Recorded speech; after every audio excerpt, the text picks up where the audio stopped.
Xin chào tất cả anh em đam mê nhá. Mời tất cả anh em cùng chiêm ngưỡng gà mồi bên tổng nhé.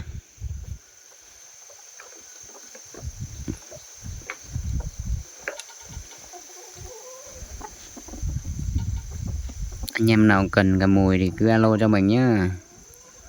2 con mồi mã vàng bên 3 con bên kia là của mình hết nha anh em. Còn con này là của anh cậu. Con má đỏ bên này á, trước màn hình này.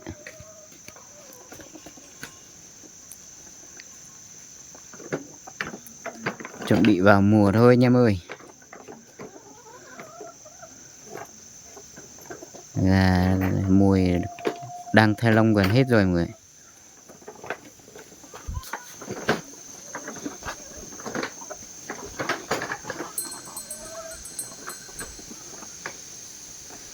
Sát nhau quá nó không gáy nhưng mà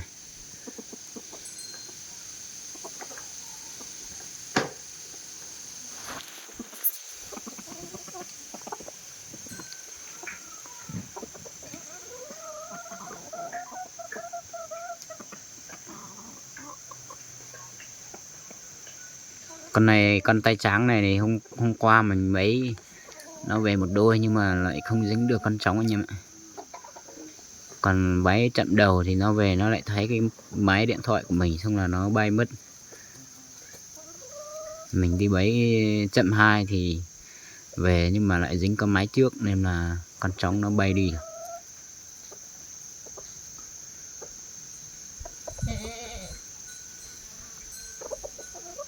Còn bên này là cao, chân cao nha.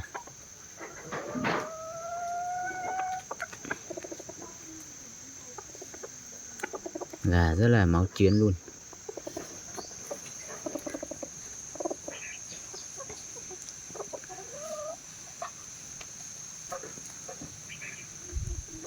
Nhớ dòng của chợ phong dư mà chua sẽ đỡ nữa nhở.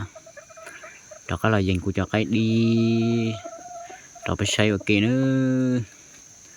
Nên từ lò cộng cú phải xây cái đi cái của kia nữa nhở. Xây nên bộ ba của nhẹ nữa. Ai đi đà rồng rào nữa ở tụi nó nè.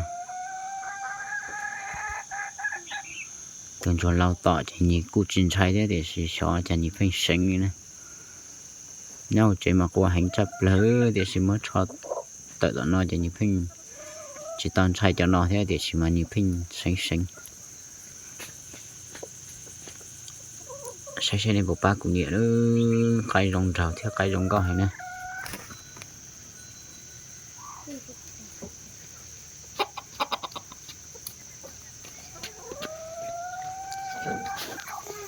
Mình chạy chuột đi ư.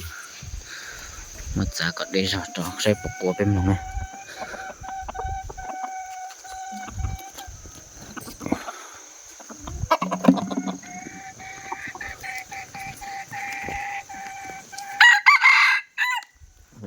Thật là cô nữa. Đi thuộc cô nữa.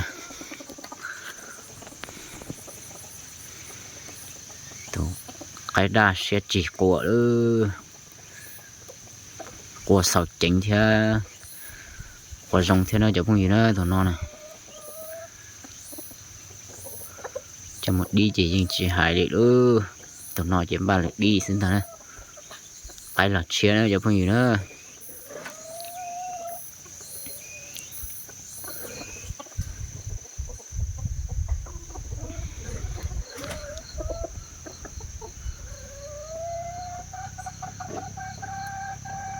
Cái đi là chia tụi ra chỉ cái cho đã là lì lò xin là chua xí tụi nó theo giờ cú lì nữa thì là cái là chia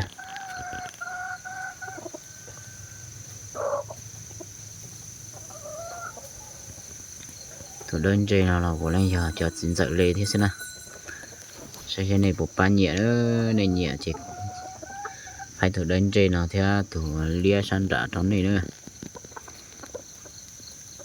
Cái đa chỉ tôi học lại nó chỉ cho một đi cho nó chỉ một cái đi là một phái đó này ta chỉ một cái đi nữa cho hơi thía cho rộng đi chỉ một trâu cho phong duyên này ta chỉ cho tí cho phê phê thía đã tuổi nhau trẻ rồi đó chỉ tao khai cho một đi chỉ lúc nó theo dù tuần đợi lò này cái đà nó sẽ chỉnh chùa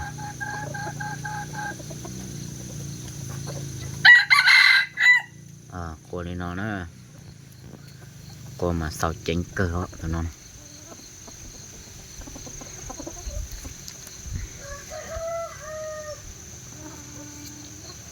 tết xe cũng nhẹ cho xuôi vậy nó theo cho họ xuôi xí chỉnh nó này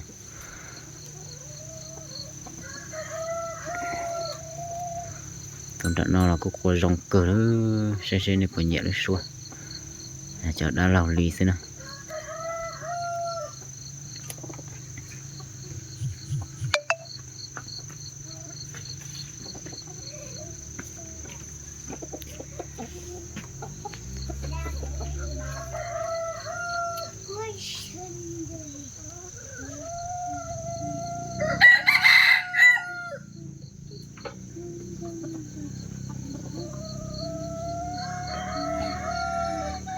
tao học lại cái lò cho những khá đuôn tay chỗ nó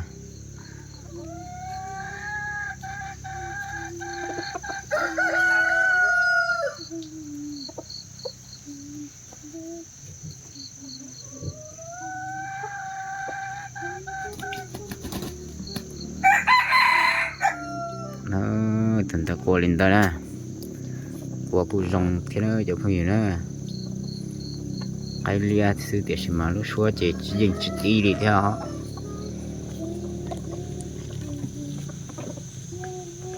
cho tụi nó chỉ tập qua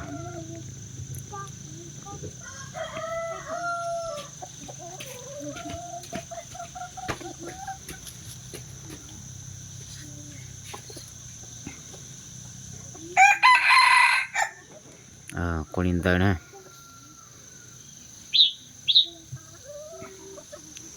lại một thay cho bé tao say và xì thế nữa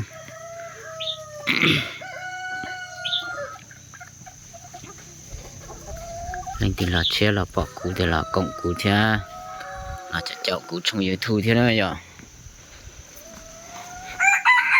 thế là cũng một cái rồng là cú thế tao cũng muốn cho tới đó là cho phong gì nhưng thì sao tao là thế này tao nữa vậy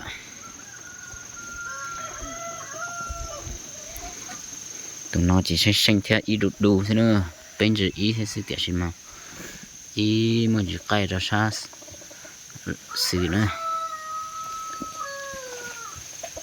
cách đi xưa cho nó này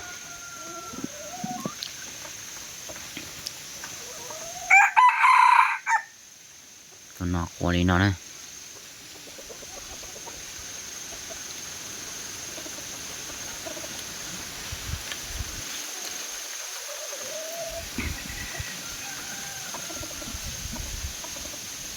cho lão lia tỏ chỉ tao nhỏ ảnh nữa như chỉ tao trai thì sẽ mà những phim chỉ cá của này tao đến chơi bên nào thì chúa tao ý tụ bò lại chúa thời gian tua chỉ tao tụ bò tụ lau kia này tụ bò đi chỉ tụ lau trai nữa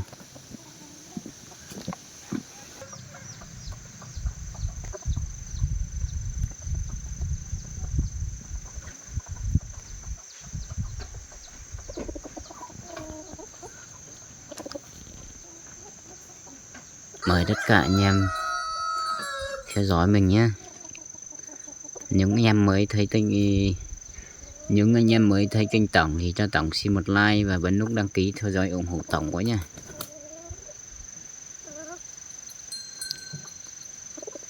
Kênh là Tổng có con gà đẹp gái 2 và anh Tổng chia thì anh em nào cần thì Tổng có thể chuyển nhượng cho anh em cùng nuôi nhé anh em nhé.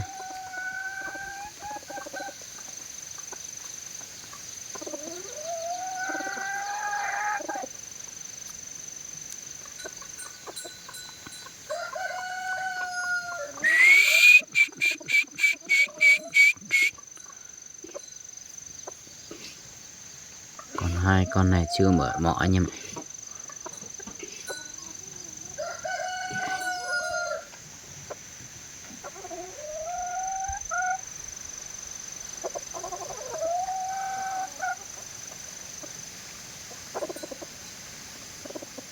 Tổng xem kết thúc video tại đây nhá anh em nhá. Anh em nào quan tâm thì có thể kết bạn Zalo qua số điện thoại cho mình.